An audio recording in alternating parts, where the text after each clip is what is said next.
Setting up for bridge pose, you're going to lie on your back, feet parallel, hip distance apart, and place a block between the thighs. Hug the block. Take a deep breath in. Take the head of the arm bones back. Bend the elbows. Spread the fingers wide. Point them straight towards the sky or the ceiling. Hug the legs towards each other. Gently roll the sitting bones away from you. Get a little arch in the back. And then tuck the tailbone. Ribs are back. Have a little curve in the low back. Keeping all of that, press down through the back of the head, backs of the arms and shoulders, and the feet, and lift up into bridge pose.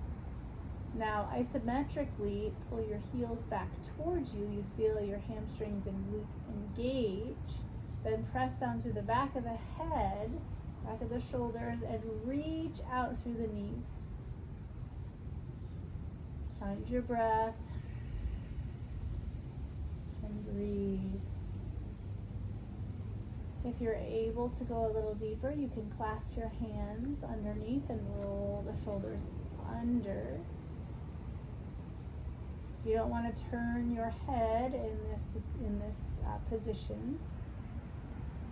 You're going to lift your chest towards your chin, but your chin is playing hard to get. Smile and breathe.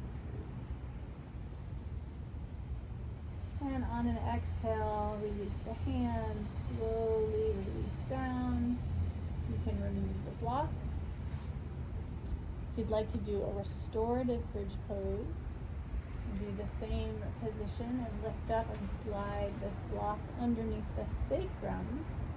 So it should feel comfortable. It's at the hip line. You can rest your arms alongside you, or maybe you want to put them in cactus or overhead, whatever feels comfortable. And now you're in a restorative bridge pose.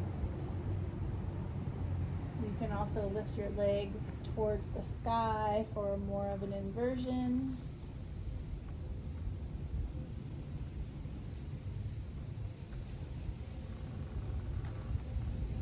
And when you're ready, bring your feet down, lift your hips up, remove the block. Roll onto your side and come to sit.